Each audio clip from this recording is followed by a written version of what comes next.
할렐루야. 오늘 우리 주님께서 주시는 은혜의 말씀 보시겠습니다. 요한복음 1장 14절 말씀입니다. 요한복음 1장 14절 말씀 보시겠습니다. 우리 영상을 참조하실 분들은 참조하시면서 다 같이 한 목소리로 읽도록 하겠습니다. 시작. 말씀이 육신이 되어 우리 가운데 거하시매 우리가 그의 영광을 보니 아버지의 독생자의 영광이요 은혜와 진리가 충만하더라. 아멘. 오늘은 메시아를 기다렸던 이유, 메시아를 기다렸던 이유라는 제목으로 하나님 말씀을 상고하겠습니다. 어렸을 적 여름에 가뭄이 심해지면은 물 부족 현상이 있었습니다. 그러면 나라에서 물차를 보내준 적이 있었어요. 그러면 뭐 어린아이 할 것 없이 양동이 들고 나가서 물 받을 그릇 다 가지고 나가서 줄을 서서 물을 받았던 기억이 있습니다. 물차를 기다린다, 양동이를 들고 기다린다 하는 그 목적은 딱 한 가지입니다. 물을 받기 위함이에요. 그런데 양동이를 들고 기다리는데 날씨가 너무 덥고 힘들어가지고 정신이 약간 이상했는지 왜 구급차가 빨리 안 오지? 뭐 이렇게 된다면 그 문제가 아주 심각해지는 거예요. 좀 이상한 예 같지만 정말로 그런 경우가 종종 있고 성경에서도 보게 됩니다. 목적을 잃어버리는 거죠. 애초 목적을 잃어버리고 원래 기다렸던 이유를 잃어버린 채 엉뚱한 것을 기다리는 경우가 있는 거예요. 대표적인 예가 딱 들어맞는다고 보기는 어렵지만 열처녀의 비유가 있습니다. 이 열처녀의 목적은요, 신랑을 맞이해서 신랑을 아주 축복하면서 결혼잔치에 같이 들어가서 그 결혼식을 아주 복되게 만드는 것입니다. 그런데 시간이 지나가자 5명은 그 목적의식이 흐릿해졌어요. 지혜로운 5명은 우리가 해야 될 일은 여기서 기다린 이유는 신랑과 함께 혼인 예식장에 들어가는 거야. 그러기 위해서는 뭐가 부족한 게 없을까? 그래, 기름을 준비해야지 하면서 기름이 떨어지지 않도록 했는데 나머지 5명은 목적이 희미해지니까 기름을 준비하지 못하고 결국 그래서 혼인식장에 들어가지 못했습니다. 좀 더 구체적인 예가 있어요. 출애굽 때죠. 하나님께서 가나안 땅을 주시려고 작정을 하시고 그래, 너희가 가서 들어갈 땅을 미리 확인하고 와서 보고해라 해서 12정탐꾼을 보냈습니다. 그런데 결과적으로 12정탐꾼을 파송하고 그들이 돌아오기까지 기다린 목적이 어떤 것으로 판명이 됐죠? 돌아갈 핑계를 잡기 위한 것이 바로 정탐꾼을 기다린 목적이었다라고 들통이 나고 말았습니다. 분명 처음에는 그러지 않았던 것 같은데 나중에 가서 보니까 목적이 바뀌어 버렸던 거예요. 어쩌면 우리도 그런 일이 많았을지도 모르겠습니다. 분명 처음 목적은 이게 아니었는데 지나고 나서 보니까 목적이 바뀌어 버린 거예요. 핑계거리는 많겠죠. 뭐 날씨가 더워서 아니면 정권이 너무 무서워서 삶이 힘들어서 목적이 바뀌어 버린 경우가 분명히 있을 거예요. 그러나 아무리 핑계를 대도 처음 목적이 변질됐다. 그것에 대한 책임은 하나님이 분명히 물으실 것이다. 그런 생각을 해봅니다. 메시아를 기다리는 일에도요, 목적이 분명해야 했습니다. 우리가 메시아를 기다리고 주님을 기다린다고 할 때 그때도 마찬가지죠. 처음 목적이 정확해야 되고 그 목적이 흔들리지 말아야 됩니다. 메시아를 기다리는 일에 목적이 분명히 있는데 그 목적이 달라지게 되면 좀 지나고 나서는 왜 내가 메시아를 기다렸는지 잊어버리게 됩니다. 왜 예수님이 나한테 필요한지 의미를 상실하게 되는 거예요. 또 심지어 막상 오셨을 때 거절하게 되는 거예요. 메시아를 그렇게 기다렸는데 메시아가 직접 오셨어도 그 오심이 나하고 아무런 관계가 없는 거예요. 어떤 사람들이 생각납니까? 유대인들이 생각나죠. 그들은 정말 누구보다도 메시아를 기다렸는데 자신들도 모르는 사이에 메시아를 기다리던 목적이 바뀌어버렸어요. 그래서 메시아가 오셔도 메시아를 거절하고 심지어 못 박혀 죽게 만드는 그런 비참한 행동을 하고 말았습니다. 자, 그렇다면 성경을 통해서 이스라엘 사람들이 메시아를 기다렸던 이유가 무엇인지 한번 먼저 찾아와 보도록 하겠습니다. 자, 구약과 신약 말씀을 통해서 한번 보겠는데요. 이사야 9장 6절에서 7절을 한번 제가 읽어보겠습니다. 이는 한 아기가 우리에게 낳고 한 아들을 우리에게 주신 바 되었는데 그의 어깨에는 정사를 메었고 그의 이름은 기묘자라 모사라 전능하신 하나님이라 영존하시는 아버지라 평강의 왕이라 할 것입니다. 그 정사와 평강의 더함이 무궁하며 또 다윗의 왕자와 그의 나라에 군림하며 그 나라를 굳게 세우고 지금 이후로 영원히 정의와 공의로 그것을 보존하실 것이라 만군의 여호와 여호심이를 이루시리라. 7절에 다윗의 왕자라는 단어가 아마 여러분 눈에 들어왔을 것입니다. 메시아를 기다리는 이유는 다윗의 나라를 회복하는 거예요. 이것이 신약에도 마찬가지예요. 마가복음 11장 8절에서 10절 같이 한번 읽어볼까요? 자, 시작. 많은 사람들은 자기들의 겉옷을 또 다른 이들은 들에서 벤 나뭇가지를 길에 펴며 앞에서 가고 뒤에서 따르는 자들이 소리 지르되 호산나 찬송하리로다 주의 이름으로 오시는 이여 찬송하리로다 오는 우리 조상 다윗의 나라여 가장 높은 곳에서 호산나 하라. 이스라엘 백성들이 메시아를 기다렸다는 그 기다리는 목적이 무엇이었는지 예수님이 예루살렘에 입성하실 때 분명히 보여주고 있습니다. 그들이 메시아를 기다렸던 이유는 다윗의 나라, 다윗의 왕조가 다시 회복되는 것이었어요. 그러니까 이 이스라엘의 가장 영광스러운 때가 바로 다윗 왕조, 다윗 왕이 다스리던 때라는 것을 이스라엘 사람들은 알고 있었던 거예요. 메시아가 오시면 그 다윗의 영광이 회복될 것이다 라고 생각하고 있었어요. 그래서 정말 메시아를 기다리고 또 기다렸다 하는 거예요. 예수님의 제자들도 마찬가지였습니다. 예수님이 승천하실 때 제자들이 예수님께 이렇게 물어봤어요. 사도행전 1장 6절에 그들이 모였을 때 예수께 여쭈어 이르되 주께서 이스라엘 나라를 회복하심이 이때니까 하니. 이스라엘 나라를 회복, 그 이스라엘이라는 나라가 완전히 회복되는 그 때가 지금입니까? 라고 물은 거예요. 이스라엘 나라가 회복되었을 때 그때가 어느 때일까요? 가장 이스라엘의 전성기를 말하겠죠. 바로 다윗 왕 때. 다윗 왕 때처럼 지금 우리나라가 예수님으로 말미암아 회복이 되겠습니까? 이렇게 물어본 거예요. 역대기서를 우리가 요새 새벽마다 묵상하고 있는데 묵상하면서 느끼는 느낌이 무엇입니까? 야, 다윗의 때와 같은 영광이 오지 않는구나. 정말 훌륭한 왕이 나와서 다윗의 길을 따라가서 그래서 다윗의 때와 같은 영광이 이스라엘 다시 회복되기를 기대하고 있지만 실제적으로 이루어지지 않는구나 하는 것을 느끼고 있습니다. 이 역대기서를 읽은 사람들이 누구라 그랬죠? 제일 처음 만난 사람들이 포로의 생활에서 돌아온 사람들. 그 사람들이 역대기서를 읽으면서 무엇을 느꼈겠어요? 이 다윗의 때처럼 회복이 되어야 되는데 다윗의 길로 이제 우리가 그리고 우리의 지도자가 걸어가서 그 다윗의 나라를 회복해야 되는데 이런 열망을 가지고 있었어요. 그런데 될 것 같더니 안 되고 지금 예수님 오셨을 때에는 로마의 완전히 나라가 망해서 식민지가 되어버리고 말았습니다. 그런데 역사를 보면 바로 그때 메시아 대박 사상이 가장 강렬했어요. 그래서 엉터리 메시아들도 많이 나타났어요. 내가 메시아다 하는 사람들이 많이 나타났다 하는 거예요. 그들이 기다리던 이유는 바로 이것입니다. 다윗의 때와 같은 그 영광이 다시 우리에게 주어질 수 있을까? 메시아가 오면 그게 된다고 했는데 하나님 메시아를 빨리 보내주세요. 이것이 이스라엘 사람들 마음속에 가득했었다 하는 거예요. 그러니까 이스라엘 사람들이 메시아를 기다렸던 이유가 무엇인지 분명히 여기서 알 수가 있어요.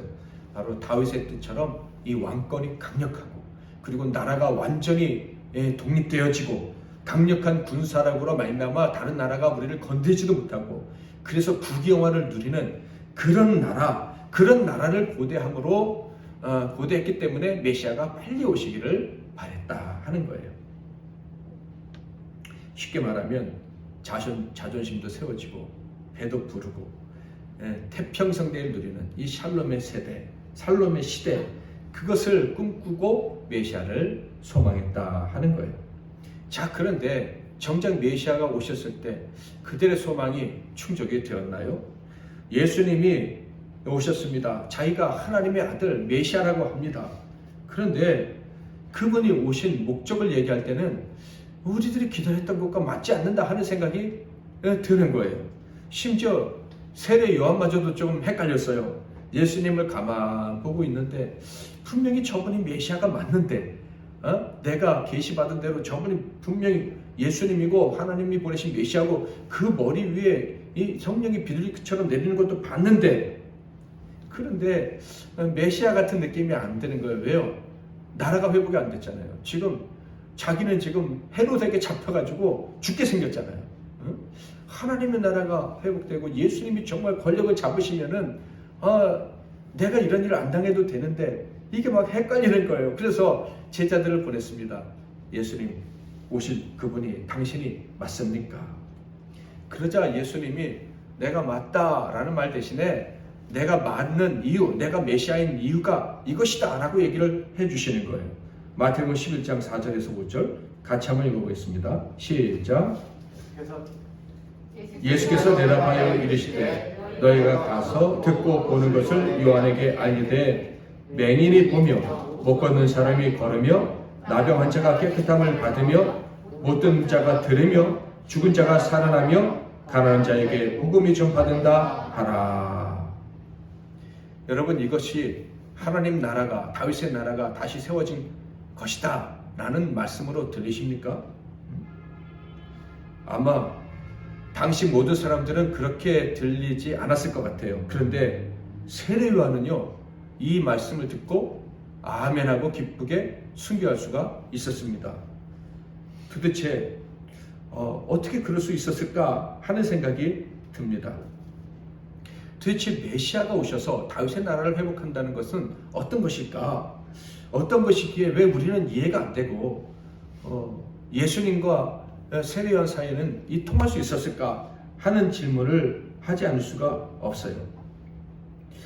정말 일반적으로 이스라엘 사람들이 생각했던 것처럼 진짜 다윗의 나라가 회복되는 것은 아닌가? 그 다른 다윗의 나라의 힘과 권력이 완전히 회복되는 것은 아니고 다른 차원의 것인데 우리가 오해한 것은 아닌가? 이런 생각도 할 수가 있습니다. 실제로 예수님은요, 헤롯의 왕자가 저 내 거다 라고 말씀하신 적이 한 번도 없어요.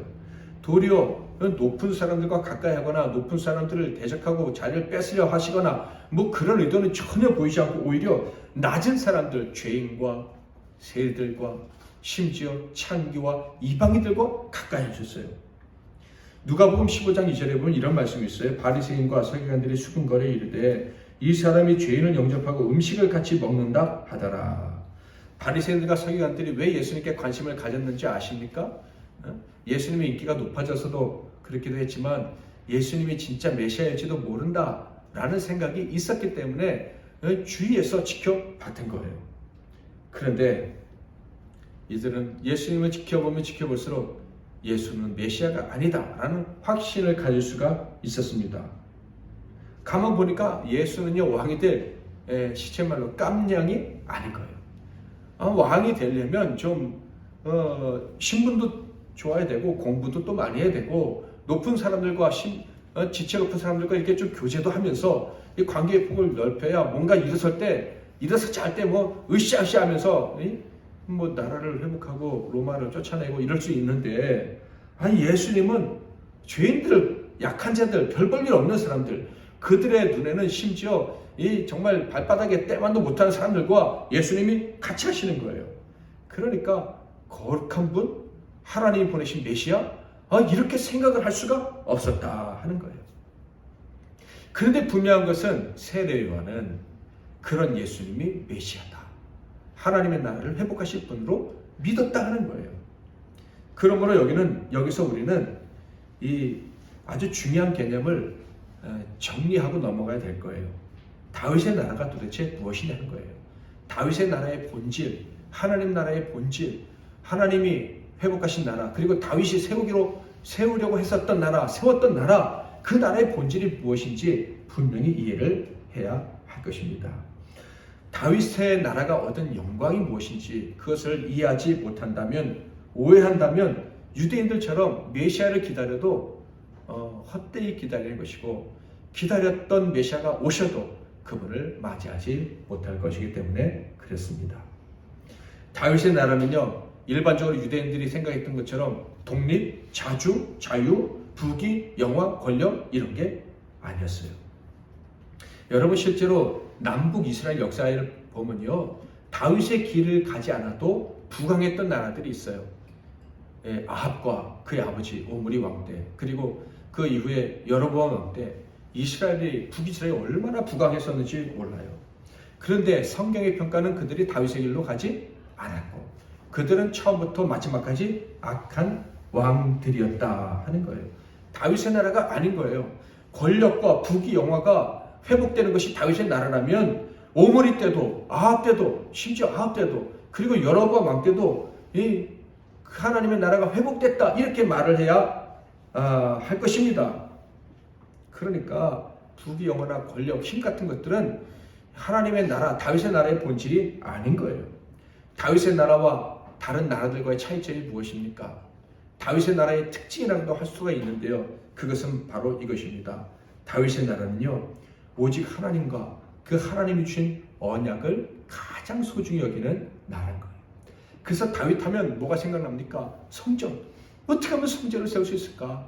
어떻게 하면 하나님의 법궤가 이 예루살렘, 이 시온, 이 성전에 오실 수 있을까? 어떻게 하면 그분을 모셔 우리 가운데로 오시게 할 수 있을까? 이것이 다윗의 나라의 핵심이었어요. 이것이 다윗의 길이었어요. 가난한 자나 부한 자나 모두가 다 하나님의 언약의 혜택을 누리고 그 언약으로 말미암아 즐거워하는 나라, 이것이 다윗의 나라예요. 그래서 다윗의 나라의 핵심은요, 사람이 왕이 아니에요. 인간 권력자가 사람들 위에 딱 서서 야 내가 이끌 테니까 너희가 따라와, 이게 아니라 오직 하나님이 왕이신 나라예요. 하나님의 언약이, 하나님의 약속이 가장 큰 권위를 가지고 있는 나라였다 하는 거예요. 다윗의 나라는 하나님의 언약이 성취되는 것을 꿈꾸는 나라예요.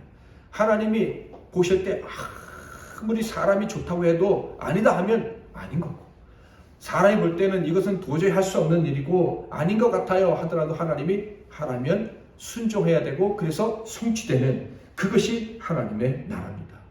그래서 하나님의 나라의 특징은요, 우리 하나님이 창조주시라는 것을 언제나 기억하는 거예요. 하나님의 언약에 세상 모든 것이 다 들어있는 거예요. 그 하나님의 언약만 의지하기만 하면 안 될 것 같은 게 다 이루어지는 거예요. 예? 다윗이 골리앗을 죽일 수 있는 것이고, 아무리 센 군대도 하루아침에 다 물리칠 수 있는 거예요. 칼 휘두르지 않고도 이길 수 있는 거예요. 원수를 갚지 않아도 하나님이 원수를 갚아 주시는 거예요. 우리 하나님은 창조주 하나님의 힘을 믿으시기를 바랍니다. 네. 무에서 유를 창조하시는 하나님이에요. 요새 제가 이게 꼭 소풍 가는 어린애 같은 마음이 자꾸 들어요. 이게 내가 하나님 이게 바른 생각입니까? 하는 기도도 하는데 자꾸 큰 복을 주실 것 같아요. 하나님이 막 복을 주실 것 같아. 이미 또 많이 주셨는데 뭘 주실까 하는 이 기대감이 자꾸 커져가서 오늘 새벽에도 그런 기도를 했고 어제도 그렇고 계속 그런 기도를 해요. 그렇지, 하나님 우리 창조주 하나님이지. 특히 이 역대하를 묵상하면서 아무리 엉터리 같은 왕이라도 하나님의 언약만 붙잡는 다윗의 길로 가기만 하면 그냥 상상하지도 못했던 복을 주시잖아요. 그냥 우리에게도 주시겠구나. 우리 성도들에게도 주시겠구나. 어떻게 주실까? 그런 기대감이 막 이 마음속에서 차올라서 그 마음이 소풍 가기 직전에 어린아이 같다 하는 생각이 들어요. 여러분, 한마디로 다윗의 나라는요, 하나님의 언약이 성취되는 나라예요. 하나님이 은혜로 주신 나라가 이루어진다. 그것을 아멘으로 받아들이고 거기에 인생의 모든 것을 거는 게 하나님의 나라입니다. 그러니 예수 그리스도 메시아가 오셔서 그 가난한 자, 죄인들, 병자들, 이방인들, 창녀들, 희망 없는 사람들에게 그 언약이 가시니까 희망이 생기는 거 아니에요. 그들이 살 수 있구나, 살만하구나, 그래 나는 살아야 돼 하는 이유를 느끼는 거 아니겠습니까? 하나님의 나라가 그렇게 이루어지는 거예요. 아멘. 세례요한은 감옥에 갇혀서 목이 잘려 죽을지 모르지만은 이것이 하나님의 언약과 계획 가운데 이루어지는 일이구나, 그래 하나님이 통치하시는 거구나 하는 것을 예수님 말씀을 통해서 딱 캐치하고 아멘하고 기뻐하며 마지막 길을 갈 수가 있었던 것입니다. 다윗의 나라가 하나님의 나라라면 그 나라는 오직 하나님만 높이는 나라인 거예요. 사람을 높이는 나라, 사람이 높아지는 나라가 아니다, 이런 말씀입니다. 이스라엘은 하나님의 나라여야만 하는 거예요. 다윗의 나라, 다윗이 다스렸던 뜻처럼 하나님의 왕이신 나라야 하는 거예요. 그러므로 우리가 메시아를 기다린다, 주님을 기다린다 하면 우리 역시도 주님이 다스리는 나라에 사는 것을 기대하고 기대해야 하는 것입니다. 그런데 그 주님은 어떤 주님이에요? 약속하신 것을 반드시 성취하시는 주님이에요.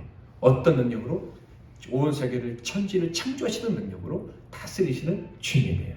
그 나라에 저와 여러분이 다 들어가서 살 수 있기를 바랍니다. 그래서 요한복음을 보면 메시아가 오셨을 때, 예수님이 오심으로 말미암아 하나님 나라가 이루어지지 않았습니까? 하나님 나라가 이제 왔다라고 말씀하셨잖아요. 그 예수님 오셨을 때 그 결과를 이렇게 얘기를 하는 거예요. 아주 그냥 요한복음 처음에 딱 외치고 있어요. 자, 1절 말씀. 그 나라가 어떤 나라인지 그 모습을 사도 요한이 설명해 주고 있어요. 시작. 육신이 되어 우리 가운데 거하심에 우리가 그의 영광을 보니 아버지의 독생자의 영광이요 은혜와 진리가 충만하더라. 아멘. 자, 여기서 아주 중요한 게 있어요. 메시아가 오셨을 때 누구의 영광이 나타났어요? 하나님의 나라가 딱 임했을 때, 다윗의 나라가 다시 회복됐을 때, 이 땅에 진짜 다윗보다 위대한 왕이 오셨을 때 누구의 영광이 나타났어요? 사람의 영광이 아니고 그의 영광, 예수 그리스도의 영광, 독생자, 아버지의 독생자의 영광, 그렇죠? 그 영광이 나타났어요. 독생자의 영광. 근데 그 독생자의 영광이 곧 다르게 표현하면 은혜와 진리가 충만한 것이다, 이렇게 말씀하고 있습니다. 아멘. 독생자는 곧 언약 그 자체 아닙니까? 하나님의 나라는 그 언약에 집중하는 거예요. 다윗이 그 법궤에 집중했던 것처럼, 그 말씀하심에 집중했던 것처럼 하나님의 나라는 예수 그리스도 메시아, 곧 말씀이 육신이 되신 그분께 집중하는 거예요. 아멘. 그게 가장 가치 있는 거예요. 그 영광이 나타났다, 이렇게 얘기하고 있습니다. 사람의 영광이 아니라는 거예요. 메시아가 오심으로 하나님 나라가 회복되었을 때 사람들이 본 것은 독생자의 영광입니다. 아멘. 그러므로 메시아를 기다리는 모든 사람들과, 그리고 이미 메시아를 선물로 받고 또 매일 메시아가 우리를 다스리기 원하는, 하나님의 나라에서 살기 원하는 우리는 보기를 원해야 돼요. 무엇을요? 아버지의 독생자의 영광을. 아멘. 그래서 우리는 늘 말씀을 보는 거예요. 그 언약에 집중하는 거예요. 하나님께 무슨 말씀 하실까? 어떤 말씀을 내 삶 속에서 이루어 주실까? 거기에 집중하는 거예요. 그 말씀의 영광을, 예수 그리스도의 영광을 늘 사모하시기를 주님의 이름으로 축복합니다. 독생자의 영광은 다른 게 아니에요. 천지를 다스리신 하나님이, 말씀으로 천지를 다스리신 하나님이 우리에게 말씀해 주신 것을 성취하신다. 아멘. 이게 독생자의 영광이에요. 여러분 예수님 믿으시죠? 그 이름을 부르는 자는 누구든지 구원을 얻으리라. 아멘. 여러분 이미 우리는 구원받았어요. 그런데 또 구원받아야 돼요. 지옥에서 천국으로 가는 구원은 받았지만 삶의 구원은 계속 받아야 돼요. 그렇죠? 그러면 어떻게 구원을 받아요? 예수 이름을 부를 때. 그게 독생자의 영광을 보는 거예요. 아멘. 그러므로 저와 여러분이 오늘 말씀을 꼭 붙잡고 독생자의 영광을 내가 봅니다. 내가 주님을 봅니다. 내게 주신 말씀을 봅니다. 그 말씀이 성취될 것을 봅니다 하면 하나님이 복을 주실 거예요. 그러니까 가슴이 뛰겠지. 무슨 복을 주실까? 어떤 은혜 주실까? 이 기대돼야 정상인 거예요. 보시기를 바랍니다. 다윗이 그토록 사모했던 그 언약을 지켜보시고 붙잡으시고 그 언약이 성취되는 것을 체험할 수 있기를 주님의 이름으로 축복합니다. 다윗의 나라에 있었던 영광은 다른 게 아니에요. 하나님이 사람에게 주신 약속을 이루신다는 거예요. 반드시 이루신다. 놀랍게 이루신다. 이것이 다윗의 나라의 핵심인 거예요. 저와 여러분이 메시아를 선물로 받았고 그 나라에 선다면 매일 기다려야 돼요. 매일 하나님의 약속이 성취된다. 내게 주신 말씀은 이루어진다. 그것을 매일 기대하고 살아야 되는 거예요. 아멘. 아무리 약하고 부족한 사람이라도, 능력이 부족한 사람이라도, 정말 쓸데없이 이 시간을 낭비하는 것처럼 보이는 사람이라도요, 그 사람이 메시아를 기다리는 중심이 있다면 그 사람에게는 내일이 있는 거예요. 하나님이 매일 새로운 은혜를 주시는 거예요. 아멘. 지난 한 주간 동안 정말 거룩하게 사셨는지 아니면 참 부끄럽게 사셨는지 모르겠어요. 그럼에도 불구하고 저와 여러분이 메시아를 기다리는 사람이라면, 예수님을 사랑하고 예수의 이름을 부를 사람이라면 주님은 오늘 또 새롭게 오늘 하실 거예요. 선물을 주실 거예요. 믿으시기를 바랍니다. 오늘부터 볼 수 있기를 바랍니다. 내가 예수의 영광을 보기를 원합니다. 주님 보여주세요. 약속하신 대로 이루시는 하나님을 보여주세요. 그렇게 늘 하나님께 기도하며 딱 그 은혜를 받아 누리고 사시기를 축복합니다. 볼 뿐만 아니라 느끼게 돼요. 메시아가 오심으로 하나님 나라가 회복될 때 사람들이 느낀 게 뭔지 아십니까? 충만해요. 충만. 은혜와 진리가 충만하더라. 이 메시아가 오셔야 되는 이유는 우리가 매일 결핍을 느끼기 때문에, 늘 부족한 거예요. 왜 이렇게 부족하지? 왜 이렇게 나는 없지? 왜 나는 이게 가난하지? 그래서 힘든 거예요. 남들은 다 있는 것 같은데 나만 없는 것 같은 이 고통을 느끼는 거예요. 왜 우리가 결핍을 느낍니까? 바로 죄 때문에 결핍을 느낍니다. 죄가 가득 찬 사람은요, 아무리 많은 것을 가져도 결핍을 느껴요. 늘 부족을 느끼면서 벌벌 떨면서 우울해하다가 인생을 마치는 거예요. 그런데 메시아가 오시니 해결해 주십니다. 뭐를요? 결핍을 느낄 수밖에 없는 우리의 죄를 해결해 주신 거예요. 우리의 죄를 대신해서 십자가에 못 박혀 죽으신 것입니다. 그러므로 그 메시아, 우리 죄를 해결해 주실 메시아, 그래 내가 너희 죄를 다 용서하고 내가 너희를 내 자녀로 삼겠다 하신 그 하나님의 언약을 이루실 메시아가 오셔서 죄를 완전히 해결하시고 나면 우리는 결핍 대신에 뭘 느껴요? 충만함을 느끼는 거예요. 충만. 마음속에 가득 차오는 걸 느끼는 거예요. 한번 여러분 마음을 지켜보세요. 결핍을 느끼시면서 살고 계십니까? 아니면 내가 왜 이렇게 기쁜가?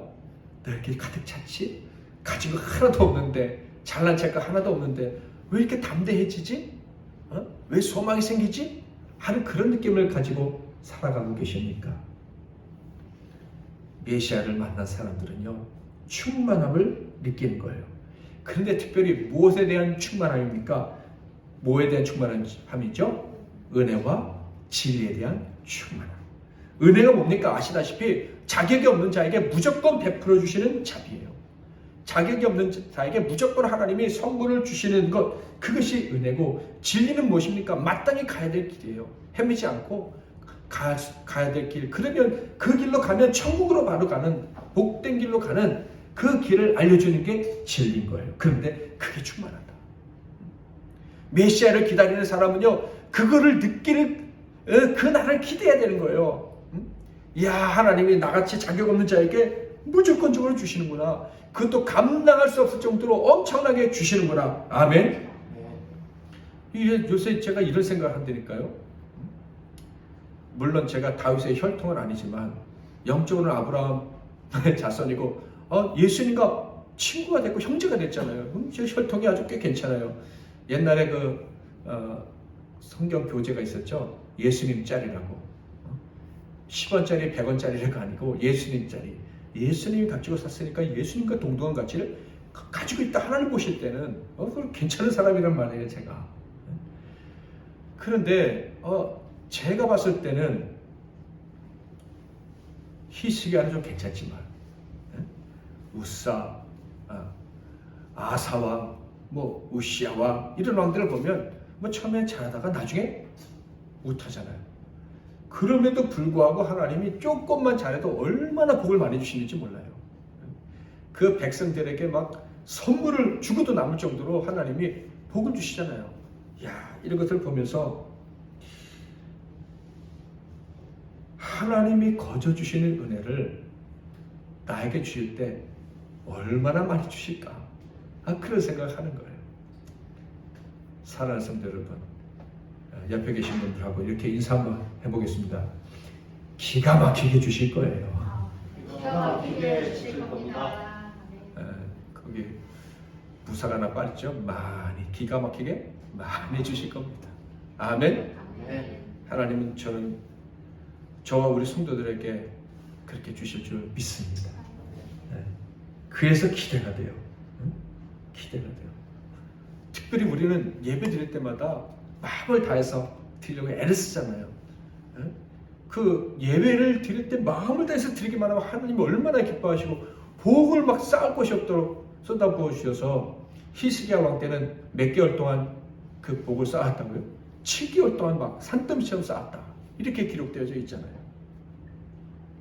하나님이 우리에게 은혜와 진리로 충만케 해주실 줄 믿습니다. 자기 음식에 무조건 은혜를 주실 뿐만 아니라 갈 길을 알려주실 거예요. 이렇게 가면 되는구나. 예전에는 어떻게 가야 되지 길을 모르고 늘 답답했는데 메시아가 우리 가운데 계시니까 이렇게 가면 되는구나. 꽉 막힌 것 같은 한 걸음 한 걸음 가보면 제대로 가고 있는 거예요. 그래서 충만함을 느끼게 해주실 것입니다. 사랑하는 성도 여러분, 충만해지세요. 충만함을 느끼세요. 메시아를 볼 뿐만 아니라 그 충만함을 느끼며 살 수 있기를 주님의 이름으로 축복합니다. 우리가 예수님을 믿는다면, 예수님을 기다린다면 영광을 보고 충만을 느끼며 살아가야 하는 거예요. 반드시 그런 길을 걸어가야만 하는 것입니다.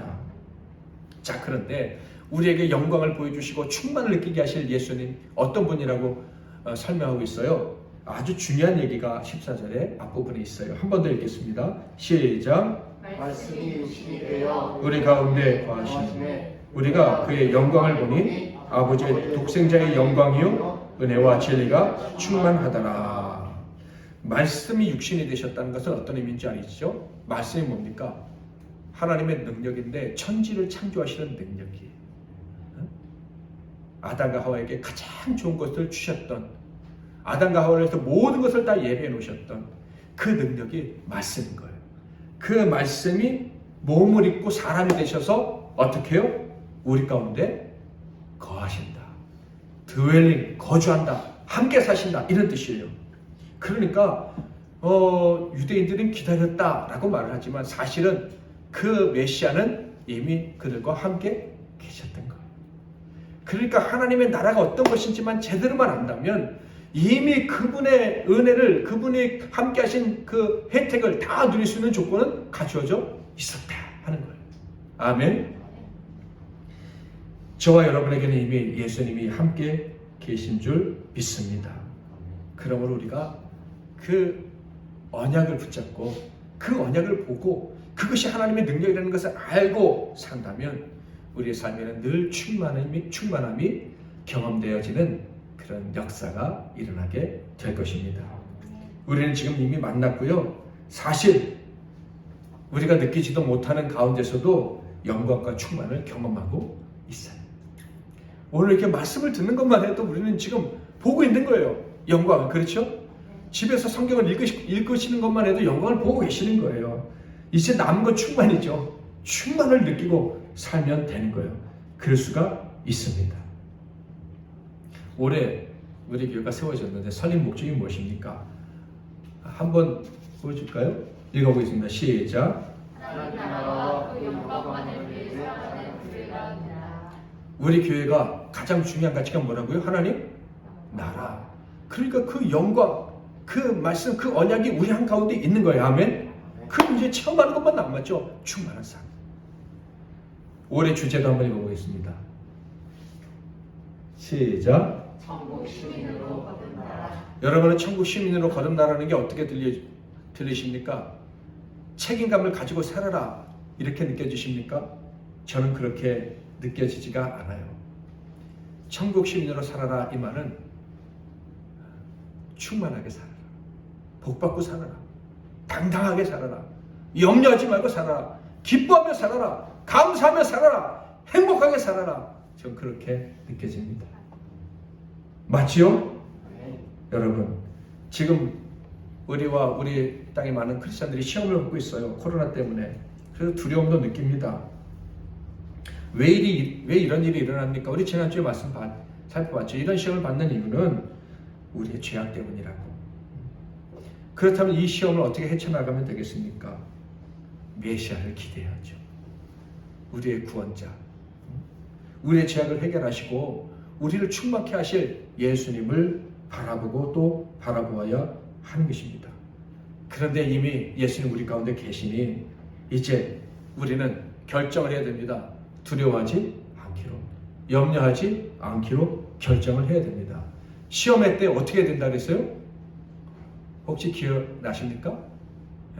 여러 가지 시험을 만나거든 온전히 기쁘게 여기라.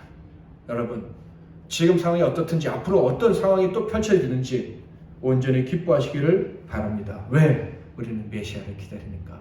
메시아를 만났으니까.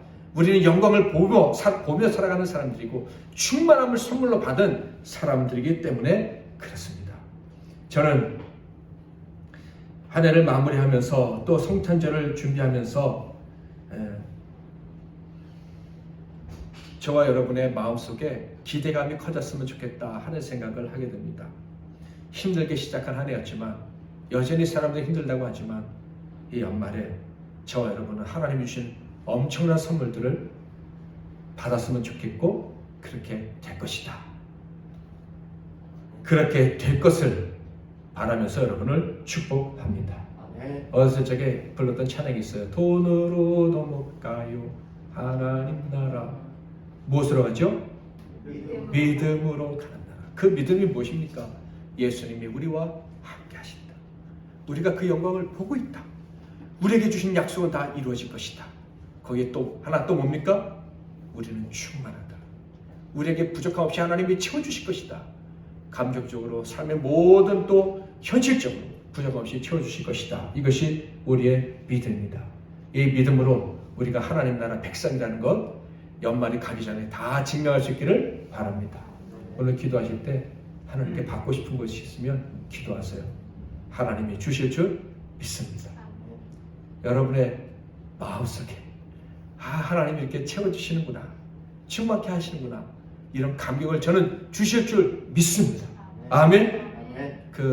여러분의 채워지지 않는 그게 무엇이든지 간에 그것을 오늘 기도할 때 하나님께 내어놓고 기도하셔서 하나님이 정말 채워주시는구나, 또 앞으로도 채워주시겠구나, 이렇게 확신하고 천국 백성으로 살아가는 것이 이렇게 행복한 것이구나 하면서 올 한 해를 마무리할 수 있기를, 또 새해를 준비할 수 있기를 주님의 이름으로 축복합니다. 말씀이 육신이 되어 우리 가운데 거하심에 우리가 그의 영광을 보니 아버지의 독생자의 영광이요 은혜와 진리가 충만하더라. 아멘. 우리에게 오신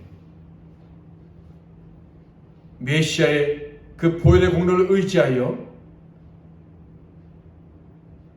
예배한 모든 종들 위해 우리 주 예수 그리스도의 크신 은혜와 우리 하나님 아버지의 극진하신 사랑하심과 성령님의 감화, 감동, 교통하심이